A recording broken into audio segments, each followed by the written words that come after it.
아멘. 네, 할렐루야. 네, 우리 옆에 계신 분 보시면서 사랑의 인사 좀 하겠습니다. 저를 따라서 당신을 이 자리에서 뵙다니 기적입니다. 당신을 이 자리에서 뵙다니 기적입니다. 왜냐하면 우리가 일주일 안에도 정말 수많은 위험과 그런 여러 가지 좋지 않은 상황이 우리가 보이지 않는 곳에서 펼쳐짐에도 불구하고 하나님께서 이렇게 불꽃같이 지켜주셔서 건강하게 이 자리에 앉아있을 수 있다는 것. 그래서 이 자리에서 이렇게 건강하게 볼 수 있다는 것 자체가 기적이라고 생각합니다. 할렐루야? 네.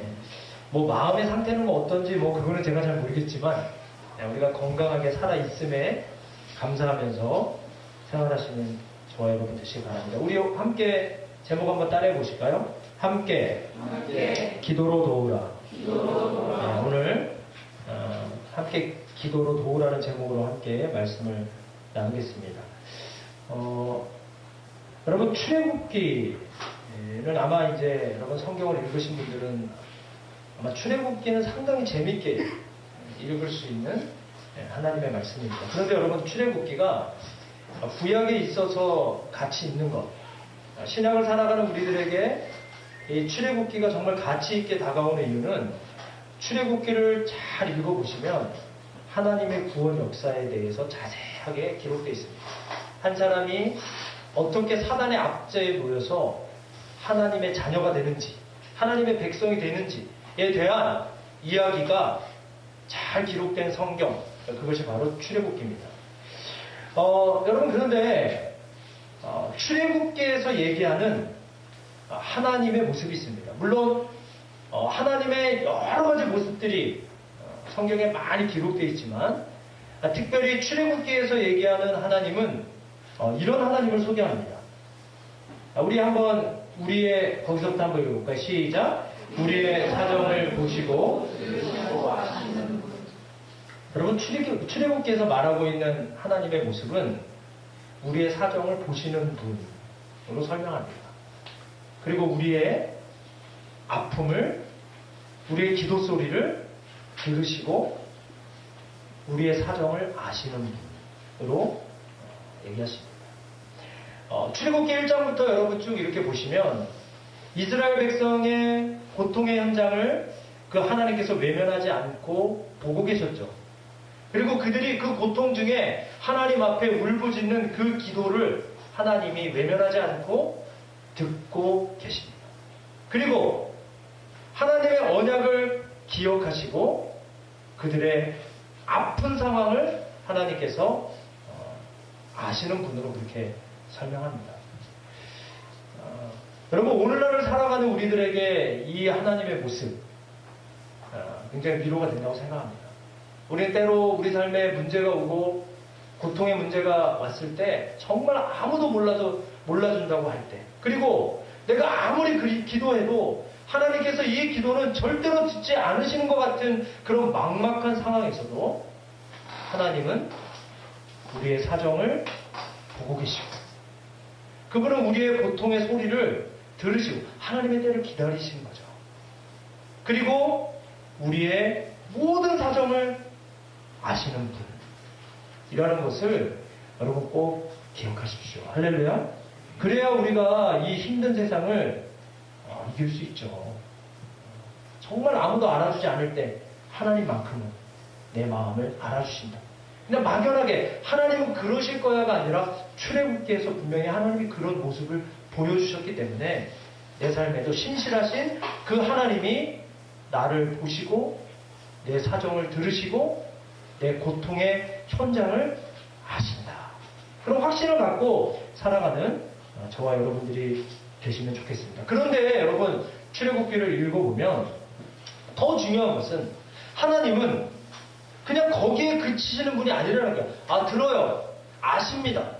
그리고 보시는 분으로 그치는 것이 아니라 이스라엘의 고통의 현장에 개입하셔서 그 고통으로부터 건져내시는 분으로 성경은 설명합니다. 개입하셔요. 방관하지 않으십니다. 아시고 들으시고 보신 그 하나님은 그 고통의 현장에 개입하셔서 그 고통으로부터 하나님의 백성을 건져내 주시는 분으로 소개하죠. 그러나 여러분, 출애굽기를 이렇게 쭉 읽어보시면 한 가지 중요한 사실이 있습니다. 중요한 건 뭐냐면 하나님이 개입하십니다. 그리고 하나님이 고통의 현장에서 그의 백성의 삶을 건져내시는 분이지만 중요한 것은 직접 그분이 하시지 않는다는 거예요. 반드시 구원의 대행자를 통해서 일하십니다. 다시 말하면 준비된 사람을 통해서 하나님이 대신 하나님의 일을 하게 하시고 그 준비된 한 사람을 통해서 하나님께서 일하십니다. 이게 하나님의 방법입니다. 여러분, 출애굽기에서 누가 하나님의 구원의 대행자로 이스라엘 백성을 그 애굽에서 구출했나요? 너무나 유치한 질문이지만 모세스, 모세 할아버지께서 이스라엘 백성을 그 구원의 대행자가 돼서 하나님 안에서, 여러분 얼마나 이 사람이 준비됐습니까? 40년은 왕궁에서 완벽하게 그런 모든 지식과 그 당대에 배워야 될 것들 다 배웠죠? 그리고 광야에서 또 40년을 준비했습니다. 왜냐하면 이스라엘 백성이 출애굽에서 광야에서 살아야 되기 때문에 광야에 대해서 잘 알고 있는 한 사람을 하나님이 이해되지 않지만 40년 동안 그 광야에서 모세를 준비시키시고 80세가 됐을 때 하나님의 방법대로 하나님의 때에 모세를 불러서 그 준비된 한 사람을 통해서 이스라엘을 애굽으로부터 구원하신다. 여러분, 그래서 정말 중요한 것은 한 사람입니다. 여러분, 우리 교회 다음 세대들 무시하지 마십시오. 그 한 사람이 잘 준비되면 온 열방을 살리고 먹이는 위대한 하나님의 지도자가 될 수 있습니다. 할렐루야? 우리 어른들보다는 가능성이 더 많아요. 준비될 수 있는 기간이 많잖아요. 저는 뭐 얼마나 더 준비하겠습니까? 이제 뭐 준비는 좀 덜하고 내려야 될 때 되지 않았습니까, 우리는? 그러나 없다는 게 문제지만 어쨌든 우리 다음 세대를 위해서 우리가 하나님께 기도해야 합니다. 그리고 그들이 때로는 자라면서 우리 청년들이 당하는, 우리 어른 세대들이 당하는, 다음 세대들이 당하는 그 고통 때문에 여러분 괴로워하지 마십시오.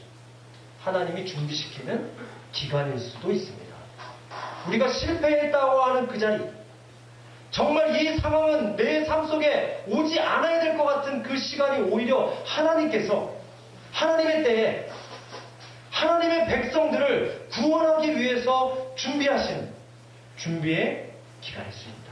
어쨌든 하나님이 이 모세를 통해서 이스라엘 백성을 구원하시죠. 그래서 우리가 출애굽의 이런 과정들을 보면서 우리가 사단의 압제로부터 벗어나서 하나님의 자녀가 되는 것, 다시 말하면 이것을 우리가 구원받는 것이라고 하는데, 구원받는 것은 출애굽기를 근거로 해서 보면 이런 결론이 나옵니다. 전적으로 하나님의 은혜다. 할렐루야? 우리 편에서 하는 것이 없다. 구원은 전적으로 하나님의 은혜이고 하나님의 섭리라는 것을 우리가 깨닫게 됩니다. 인간은 뭐만 해야 됩니까? 하나님 앞에 구하고 하나님의 때가 임하도록, 하나님의 나라가 임하도록 기도하는 역할밖에 할 게 없다.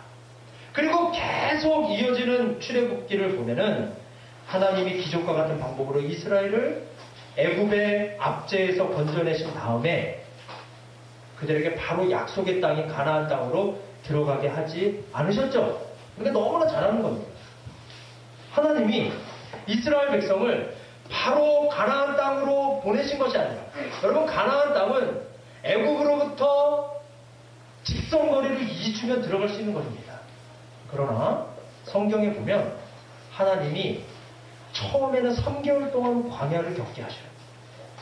그리고 어느 정도 됐다 싶어서 가나안 땅으로 들여보내려고 했는데 이스라엘 백성이 아직 준비가 되지 않았습니다. 하나님은 준비되지 않으면 그에게 약속의 성취를 주시지 않죠. 그래서 다시 이스라엘 백성을 40년 동안 광야 생활을 하게 합니다. 여러분, 이 과정을 당할 때 힘들었겠죠? 여러분, 그리스도인들에게 그런데 이 광야의 시간은 반드시 필요합니다. 우리 삶에도 이 광야의 시간이 하나님이 허락하셔요. 우리가 예수 믿고 바로 은혜가 넘치고 엄청난 축복들이 쏟아지는 게 아니라 하나님께서는 반드시 이 광야의 시간을 허락하십니다. 왜냐하면 그리스도인에게 이 광야의 시간은 그 어떤 시간보다도 중요한 시간. 이 광야의 시간은 그 어떤 시간도 바꿀 수 없는 너무나도 그리스도인들에게 필요한 시간이에요. 힘들어요. 이해되지 않습니다.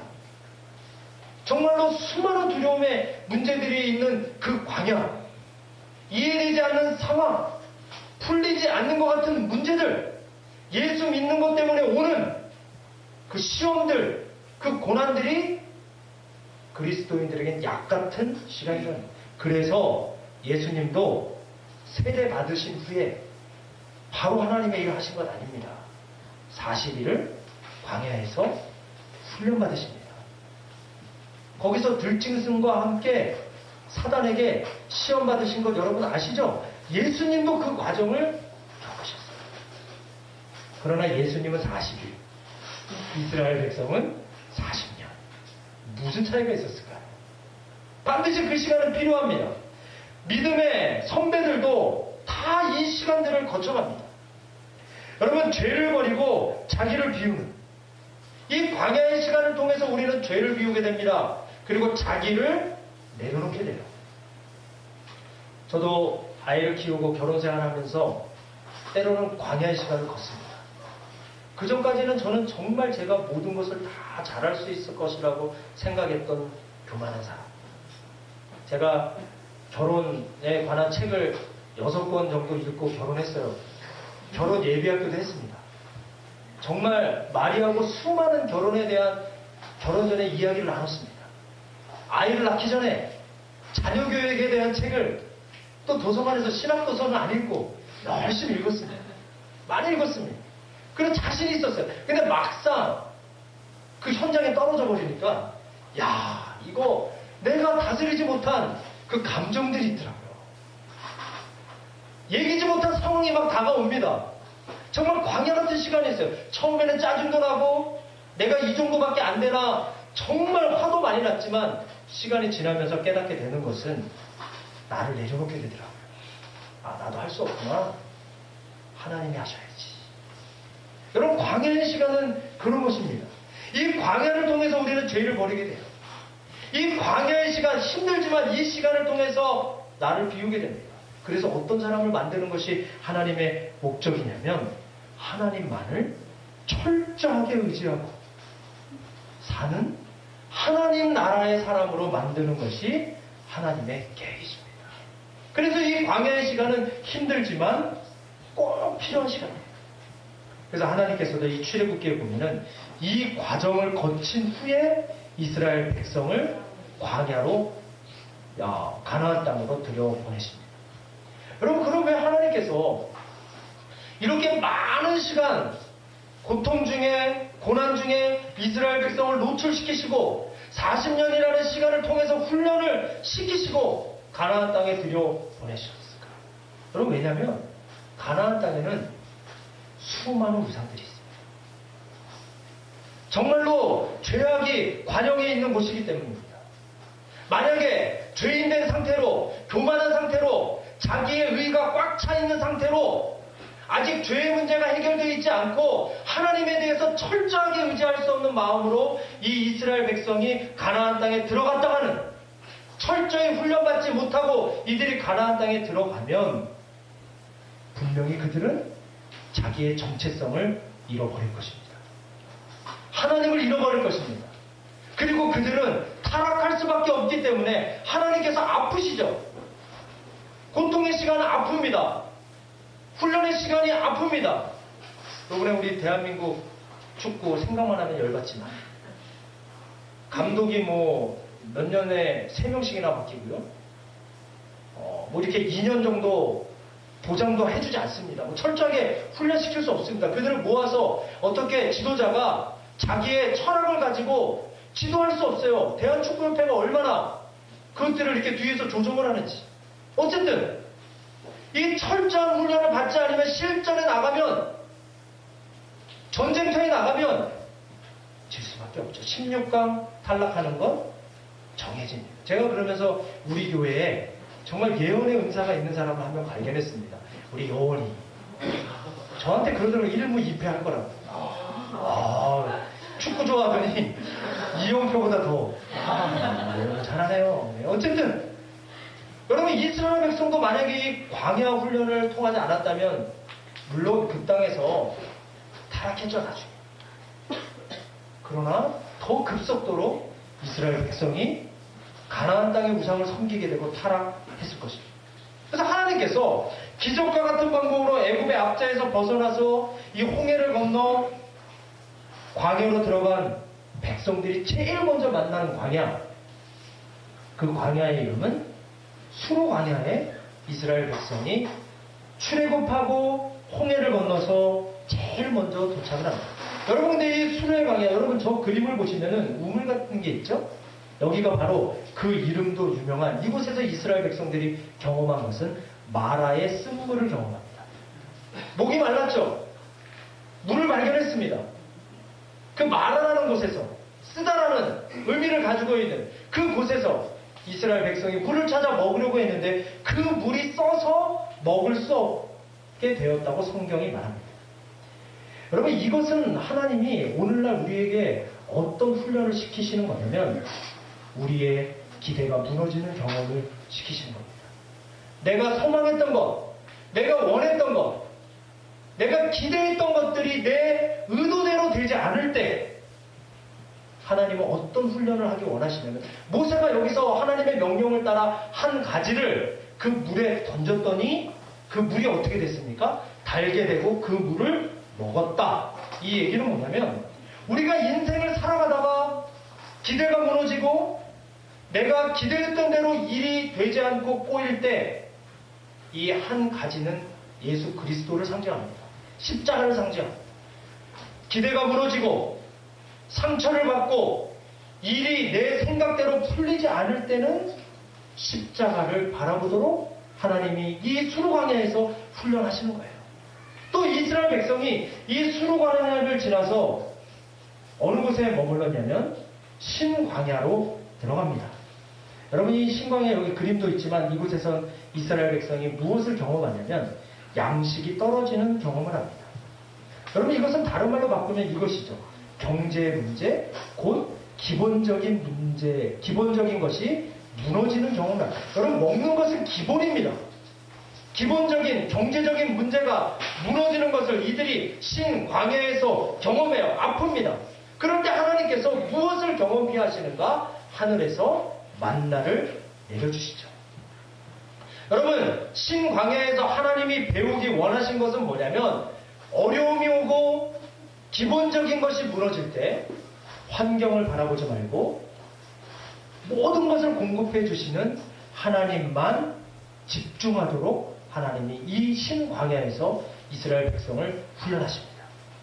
그리고 이들이 이 시험을 거친 후에 세 번째로 도착한 곳은 르비딤이라는 곳입니다.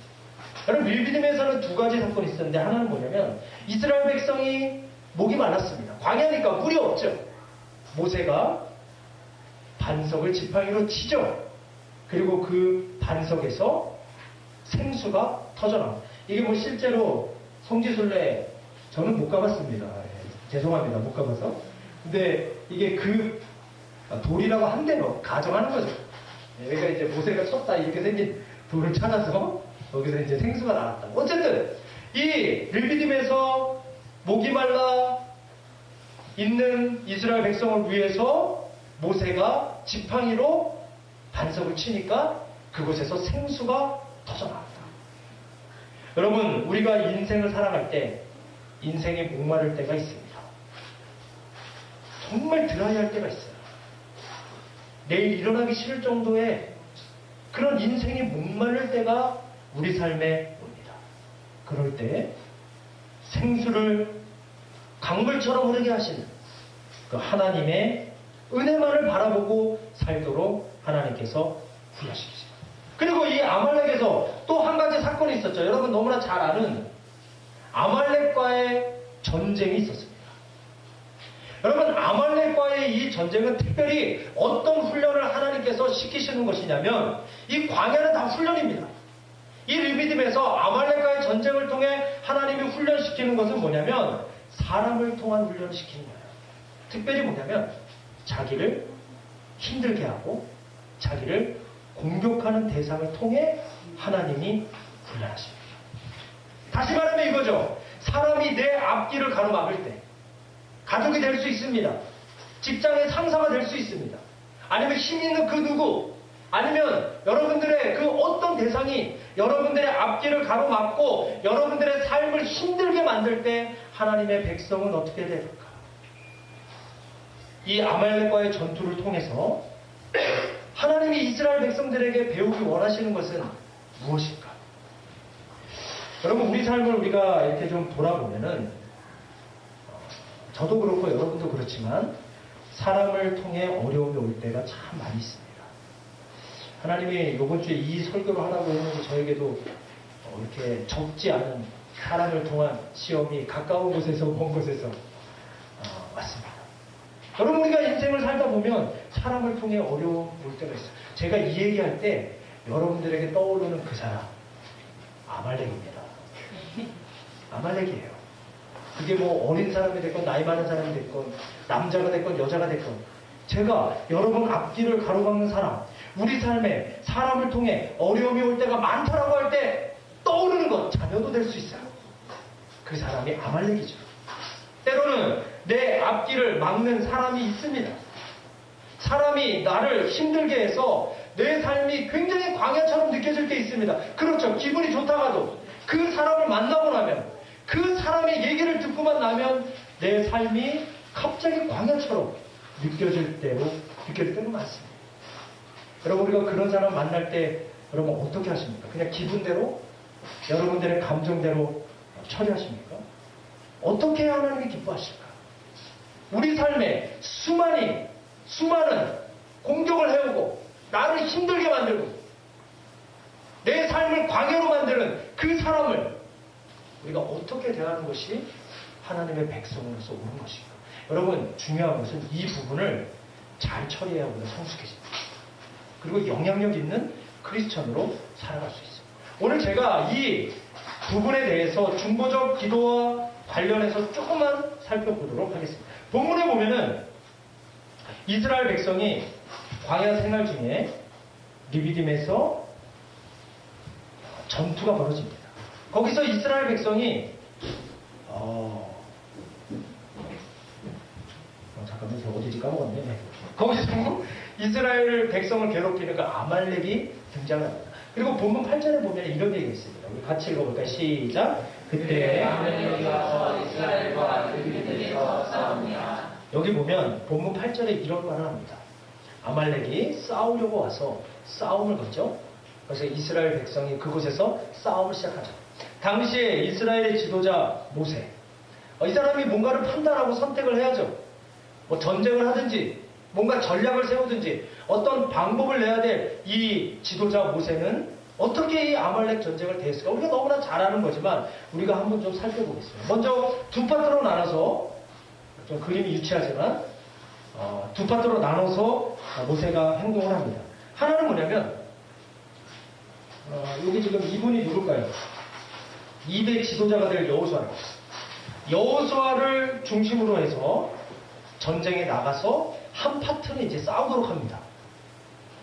그리고 여호수아는 그 모세의 명령에 순종해서 아직 준비되지 않은 그 사람들을 데리고 전쟁터에 나가서 싸웁니다. 그리고 모세는 어떻게 했을까? 모세는 지금 여기 계시죠. 모세는 아론과 훌을 데리고 높은 산 꼭대기로 올라갑니다. 그럼 거기서 뭘 했을까? 관찰하면서 여호수아가 잘 싸우고 있는지, 아니면 여차하면 우리가 밀리면 도망갈까, 이것을 그곳에서 고민한 게 아니라 모세는 그곳에서 하나님 앞에 기도하죠. 그런데 본문에 보면은 희한한 현상 하나가 나옵니다. 여호수아는 지금 나가서 열심히 싸웁니다. 그런데 그가 지략을 잘 썼다든지 아니면 군대가 굉장히 강하기 때문에 그 아말렉과의 전쟁에서 이기는 게 아니라 11절 말씀에 보면 이런 얘기가 있습니다. 읽어볼까요? 시작. 모세가 손을 들면 손을 내리면 아말렉이 이기더니. 여러분 이 11절 말씀을 보면 한 가지 희한한 현상이 나오는데 그건 뭐냐면 전쟁을 하고 있는데요. 여호수아의 잘남 때문에 군대의 강함 때문에 이기는 게 아니라 모세가 손을 들면 여러분 이 얘기는 다시 말하면 모세가 하나님께 나아가 두 손을 들고 기도하면 이스라엘 백성이 이기고 반대로 이 손을 내리면 누가 이겼다? 아말렉이 이겼다라고 기록합니다. 다시 말하면 모세의 기도에 의해서 전쟁의 승패가 좌지우지 되었다라고 이 출애굽기 17장에 나오죠. 여러분 이것은 기도의 우선순위에 대해서 얘기합니다. 기도의 중요성에 대해서 이 17장을 통해서 하나님이 우리에게 알려주셔요. 여러분 우리 삶에 닥치는 여러 가지 어려움들이 있습니다. 문제들이 있습니다. 우리가 그 문제를 해결하기 위해서 최선의 노력을 다해야 하지만 여러분 그것보다 하나님 앞에 먼저 우리의 무릎을 꿇고 기도하는 것이 중요하다는 것을 하나님이 이 본문을 통해 알려주십니다. 혹시라도 여러분 가정에 자녀 때문에 뭐 여러 가지 문제 때문에 아니면 여러분 삶 속에 고통의 문제들이 있다면 최선을 다해 그 문제를 세상적인 방법으로 해결하십시오. 그러나 그 이전에 여러분 마음 중심에는 하나님이 이 문제를 해결해 줄 수 있는 분이라는 믿음을 가지시고 그 주님 앞에 기도하는 무릎이 필요하다는 것입니다. 여러분 왜냐하면 기독교인에게는 우연한 일은 없습니다. 우연히 일어나는 일은 없어요. 다 하나님의 계획, 하나님의 뜻이 계셔서 그런 문제들이 일어납니다. 성경에도 이런 얘기하죠. 주기도문에 이런 얘기 있습니다. 뜻이 먼저 어디에서 이루어지고 하늘에서 이루어지고 이 땅에 이루어지기 때문에 우리가 하나님의 마음을 알기 위해서 하나님의 뜻을 알기 위해서 문제 앞에 주님 앞에 먼저 무릎을 꿇어야 되는 거죠. 하나님께서 도와주셔야만 해결되는 일이 우리 삶에는 너무나 많기 때문에 하나님 앞에 우리가 기도하는 기도의 우선순위에 대해서 하나님이 말씀해 주십니다. 그런데 여러분 이 본문에 보면은 문제가 있어요. 모세도 인간이죠. 모세 정도 80년 정도 훈련됐으면은 손 들고 기도하면은 한 8시간을 하셔야죠.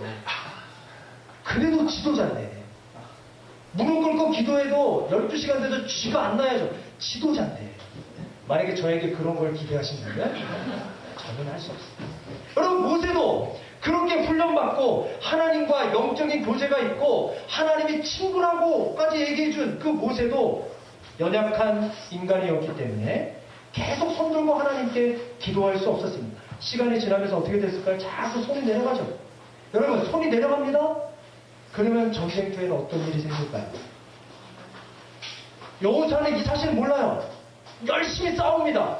그런데 좀 전보다 내가 더 열심히 싸우는데도 불구하고 어떻게 될까요? 이스라엘이 밀릴 겁니다. 왜냐하면 모세가 팔을 내렸기 때문에 기도가 막 그쳐하기 때문에 여러분 이런 현상이 이스라엘에게 일어나자 12절에 보니까 한 가지 방법을 쓰죠. 자, 우리가 너무나 잘 아는 얘기지만은 한번 12절 말씀 한번 읽어볼까요? 시작. 모세의 팔이 피곤하네. 그들이 돌을 가져다 모세 아래에 놓아 그가 그 위에 앉게하고 아론과 우리 양쪽에서 들어오게 들렸더니 그 손이 해가 지도록 내려오지 않았습니다. 아멘. 여기 보니까 모세가 피곤해하는 것을 알았죠. 그리고 함께 올라갔던 그 조력자 아론과 훌이 먼저는 돌을 가져다 놓습니다. 그리고 그 돌 위에 모세를 앉게 합니다. 그리고 이 사람도 알았다는 거예요. 기도가 얼마나 중요하고 모세가 손을 들고 주님 앞에 나아가 기도할 때 승리했다는 것을 알고 있습니다. 그래서 이 아론과 훌이 자기들이 양쪽에서 한 손씩 모세의 손을 붙들고 올리고 있습니다. 그래서 성경에 보면 그 손이 해가 지도록 내려오지 않았다라고 기록합니다. 이 얘기는 다시 말하면 모세의 기도가 멈추지 않았다라고 말할 수 있죠. 그리고 그 결과 어떻게 됐을까? 13절에 이런 얘기 있습니다. 여호수아가 칼날로 아말렉과 그 백성을 쳐서 무찌르니라. 결국 아말렉과의 전쟁에서 승리를 거둡니다. 여러분, 우리의 인생길을 보면 사람으로 인해 그 사람으로부터 오는 고통 때문에 광야 같은 경험을 할 때가 많이 있습니다. 그런데 문제는 뭐냐면 나보다 힘이 약한 사람이 건드리면 무시하면 됩니다. 그러나 나보다 힘이 강한 사람이면 그 사람의 공격이 더 고통스럽고 괴롭게 다가옵니다. 여러분, 우리가 사람으로부터 공격이 올 때 그리스도인들은 어떻게 될까? 여기 그림처럼 그냥 성질이 난다고 해서 그 사람과 한판 붙어가지고 시원하게 욕해주고 주먹 다짐을 하면 속이 시원해질까? 여러분, 과거의 경험을 한번 보십시오. 그렇게 속 시원하지 않습니다. 막 욕을 시원해주고 막 그냥 죽도록 패주고 돌아오면 모든 것이 시원할 것 같은데 처음엔 시원할 수 있습니다.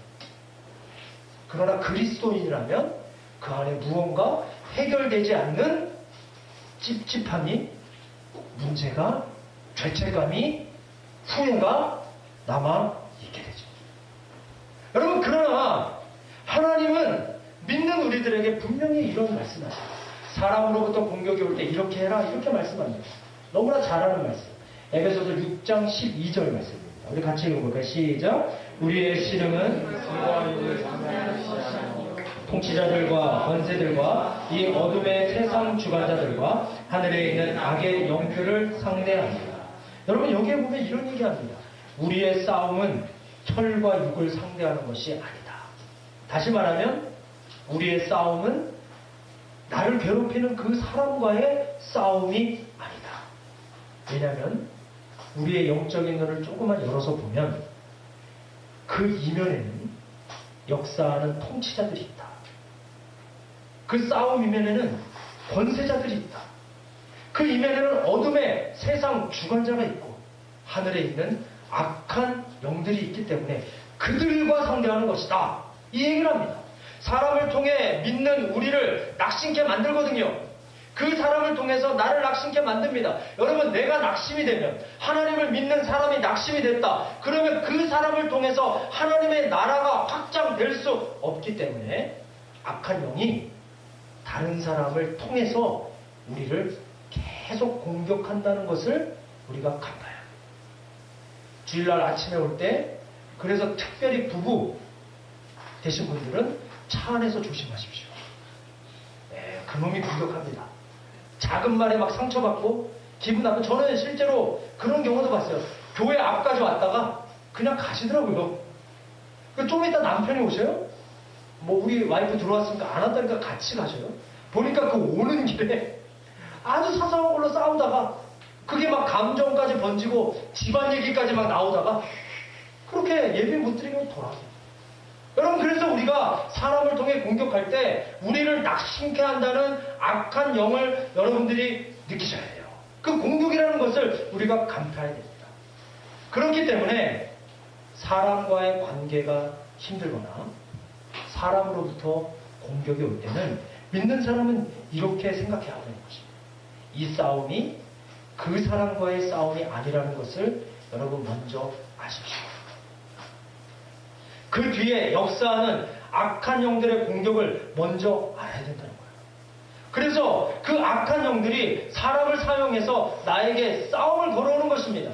내 마음을 낙심케 하고 좌절케 하고 광야를 경험케 해서 그 사람이 정말 그리스도인답게 살아갈 수 없게, 자녀들에게 막 짜증을 내게 만들어버리고 회사 가서 일도 하지 않게 만들어버리고 그 앞에 미래를 준비하지 않고 포기해버리고 좌절해버리고 계속해서 낙심하면서 광야를 살게 하도록 다른 사람을 이용해서 우리에게 공격을 거하는 거죠. 아마 그 사람은 모를 수 있어요.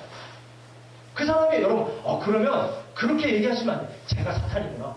그게 아닙니다. 그 사람은 모르고 공격에 들어오는 거예요. 하지만 그 공격에 악한 영이 함께 역사해서 내 마음을 낙심시키고 좌절시킬 수 있다는 것입니다. 만약에 우리가 감정 싸움 하다가는 둘 다 망할 수가 있어요.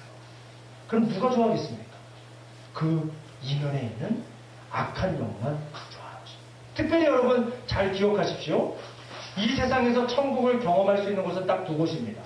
가정과 교회입니다. 그러나 사단이 최후로 흔드는 곳은 가정과 교회입니다. 그래서 사람의 마음과 환경을 이용해서 믿는 사람들을 힘들게 하고 계속해서 어렵게 만듭니다. 그래서 정말 천국 같아야 될 가정에 왜 이렇게 싸움이 많은가? 그놈 때문에 그래요.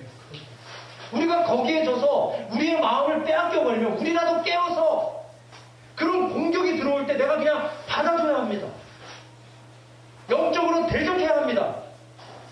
그 사람과 상대하지 마십시오. 그 이면에 있는 악한 영과 대적해야 합니다. 여러분, 그래서 우리가 이것이 영적 싸움이기 때문에 인간의 지혜나 방법으로는 풀 수 없다고 말합니다. 우리가 기도를 통해서 하나님이 개입하셔야 문제가 해결될 수 있다고 말해요. 그래서 사람을 통해 어려움이 올 때는 그 사람과 감정 싸움하지 마시고 그 문제를 가지고 하나님께 나아가십시오. 그리고 영적으로 대적하면서 기도해야 하나님이 그 문제에 개입해 주셔서 그 문제를 풀어 주시는 것입니다. 여러분, 그러면 내가 하나님의 방법대로 하나님께서 하나님의 방법대로 그 문제를 풀어가시는 것을 우리 삶을 통해 경험할 것입니다. 여러분들, 그런데 중요한 것은 혼자 그 문제를 놓고 기도할 때 지치고 포기할 수 있다는 것입니다. 마치 이 인생이 마라톤이라고 하면은 혼자만 그 문제를 가지고, 광야 같은 문제를 가지고 사람이 나를 공격해 올 때 그 문제를 가지고 혼자 고민하고 혼자 기도하면 얼마 가지 못해서 지치고 포기할 수 있다는 것입니다. 그래서 반드시 함께 기도해 줄 수 있는 중보적 기도팀이 필요합니다. 오늘 본문에 아론과 훌같이 함께 기도로 도울 수 있는 지체를 여러분 만드셔야 돼요. 서로를 위해 중보해주고 같이 영적 전쟁을 해주고 서로를 격려하면서 기도해주는 기도팀이 반드시 필요합니다. 그래야 우리가 지치지 않고 계속해서 믿음의 선택 그리고 승리를 경험할 수 있다는 것을 아말렉 전쟁을 통해 하나님은 이스라엘 백성에게 배우게 하십니다. 기도의 조력자가 절대적으로 필요하다는 것을 깨닫게 하시려고 하나님이 그런 훈련을 시키신 거예요. 여러분, 마태복음 18장 20절에 이런 말씀이 있습니다. 우리 한번 같이 읽어볼까요? 시작. 두세 사람이 내 이름으로 모인 곳에는 나도 그들 중에 있느니라. 여러분, 여기서 분명히 얘기합니다. 혼자보다 믿는 형제들이 함께 모여 하나님께 기도하면 하나님이 그들 중에 계시고 역사해 주시겠다고 말씀합니다. 여러분, 이 공동체의 중요성에 대해서 하나님 말합니다. 여러분, 야고보 사도도 야고보서에 보면은 믿음의 기도는 역사하는 힘이 크다고 말합니다. 그래서 내 몸이 아프거나 어려움이 오면은 반드시 기도를 청하고 함께 기도하라고 야고보 사도가 얘기합니다. 전도서 4장 12절에는 이런 말씀이 있습니다. 같이 한번 읽어볼까요? 시작. 한 사람이면 패하겠거니와 두 사람이면 맞설 수 있나니 세력전을 쉽게 끊어지지 아니하느냐. 여러분, 믿는 성도들이 함께 하나가 돼서 서로를 위해서 중보하고 기도하면 엄청난 파워를 만들어낼 수 있다는 것 여러분 기억하십시오.